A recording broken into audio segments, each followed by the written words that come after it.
रणबीर कपूर और आलिया भट्ट की शादी के चर्चे तो हर तरफ चल रहे हैं। 2019 के एक अवार्ड शो में आलिया और रणबीर ने सबके सामने अपने रिलेशनशिप का खुलासा किया था। पहले पब्लिक अपीयरेंस के बाद लोगों की कवायदें लगनी शुरू हो गई कि ये दोनों स्टार कपल शादी कब करेंगे।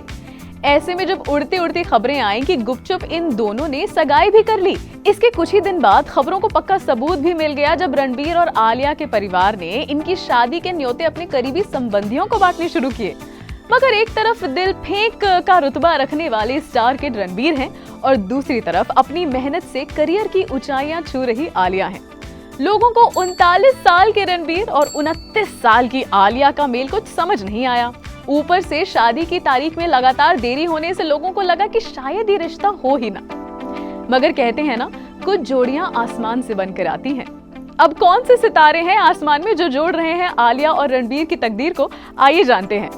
ऊपर से देखा देखी बताएं तो आलिया की चंद्र राशि वृश्चिक और रणबीर की चंद्र राशि मकर है, जो एक दूसरे के बेहद पक्के जोड़ीदार होते हैं। अब इन दोनों की कुंडली का मिलाप कैसे होता है, कैसा होगा इनका शादीशुदा जीवन, आलिया का करियर कैसा रहेगा, क्या रणबीर के सितारे और चमकेंगे, कैसी रहेंगी इनकी मैरिड लाइफ और क्यों हो रही है बार बार इनकी शादी में देरी, आइए जानते हैं। शुरू करते हैं आलिया से।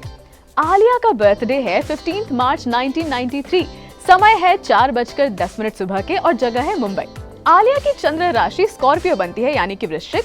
सन साइन बनता है इनका पाइसेस यानी कि मीन और लग्न है मकर यानी कि कैप्रिकॉर्न। आलिया की कुंडली की अगर बात करें तो ये एक काफी अच्छी सिचुएशन है इनके लिए। ऐसी कुंडली वाले लोग स्मार्ट यानी कि चतुर होते हैं, नई चीजों को जल्दी सीखते हैं, टाइम पर इनको नए नए अचीवमेंट्स मिलते रहते हैं। काफी अच्छा फोरसाइट होता है इनका, दूरदर्शी होते हैं, काफी काइंड और हॉस्पिटेबल भी होते हैं और मेहमान नवाजी का खास शौक होता है इन्हें। आलिया के केस में उन्हें अपनी बेस्ट एबिलिटीज और टैलेंट्स का पूरा पता अभी तक नहीं चला है और धीरे धीरे ये और ऊंचे रुतबे पर जाएंगी। इनका अपना गुस्सा कंट्रोल तो हो जाता है, काफी ज्यादा कंट्रोल है इनफैक्ट, मगर इरिटेट भी ये जल्दी हो जाती हैं। यूं तो इनकी कुंडली में चंद्र और राहु की युक्ति की वजह से पितृदोष भी आता है। जनरली ऐसे लोगों को सैटरडे को घर नहीं खरीदना चाहिए और ना बनाना चाहिए। गुरु आलिया के भाग्य स्थान यानी कि 9th हाउस में बैठे हैं, जो उनके लिए गवर्नमेंट बॉडीज से बेनिफिट्स लाएगा और काफी बेनिफिशियल फ्रेंड और करियर सर्कल भी बनाएगा। इनके 6th हाउस में मार्स बैठा है, जिसकी वजह से पूरे कॉन्फिडेंस में अपना काम करती है ये।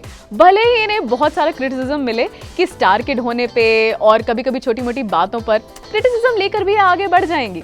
ऐसे लोगों के लिए एक और चीज जरूरी होती है, वो है इन्हें कर्ज नहीं लेना चाहिए। पितृदोष जिन्हें होता है वो अगर कर्ज लेते हैं तो उन्हें उतारने में बहुत समय लगता है और दुखदाई भी होता है। क्योंकि शनि और बुध दोनों 2nd हाउस में है इनके, तो इनके फादर यानी महेश भट्ट की तरफ से इन्हें हमेशा सपोर्ट और मदद मिलती रहेगी और यही वजह है कि इन्हें इस फील्ड में आने का मौका भी इतनी आसानी से मिला है। हालांकि डिससैटिस्फैक्शन रहा है इनको लाइफ में काफी और मानसिक तौर पर काफी परेशान भी रही है, कहीं कहीं डिप्रेशन में भी गई हैं। अपनी माँ से ऐसे लोग बहुत ज्यादा अटैच्ड होते हैं, मगर फादर से वो लगाव नहीं होता।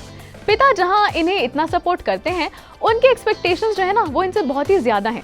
करियर के लिहाज से देखें तो पिछले 2 साल इनके बहुत अच्छे रहे हैं। इस वक्त इन पर शुक्र की महादशा है, जो कि इस साल 24 दिसंबर को खत्म हो रही है। ये दशा उतरती है आपके लिए ऐश्वर्य का योग बनाते हुए, तो लग्जरी आएगी, करियर में आएगी, पर्सनल लाइफ में आएगी। आने वाले टाइम में इनको अपने करियर के कुछ बेहतरीन रोल भी मिलेंगे, जो कि इन्हें यादगार साबित करेंगे। अब कैसा पार्टनर चाहिए आलिया को, ये भी देखते हैं। आलिया को अपने जैसा ही चाहिए भाई। इन्हें चाहिए कोई बहुत केयर फ्री और बिल्कुल इनके जैसा, जो लाइफ को ना अपने अकॉर्डिंग जिए। और ये शुक्र की महादशा ऐसी होती है जो उतरते उतरते शादी भी करा के जाती है, तो रणबीर से इनकी जोड़ी बनने में इस दशा का बहुत बड़ा हाथ है। अब चलते हैं रणबीर की तरफ। रणबीर का बर्थडे है 28 सितंबर 1982। टाइम है 12 बजे और जगह है मुंबई। इनका मून साइन है कैप्रिकॉर्न और सन साइन है लिब्रा और लगन है वृश्चिक।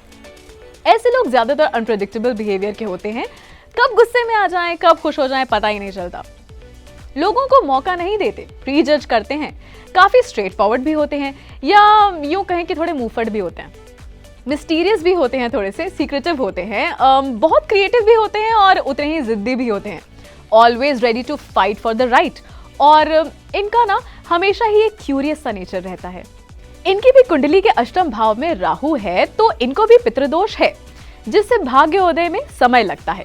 ऐसे लोगों का भाग्योदय जनरली 42 से 44 की उम्र के करीब आता है। ऐसे लोग एक्टर से कहीं बेहतर प्रोड्यूसर या डायरेक्टर भी बन सकते हैं और कहीं ना कहीं अपने पार्टनर को भी इन्फ्लुएंस करेंगे।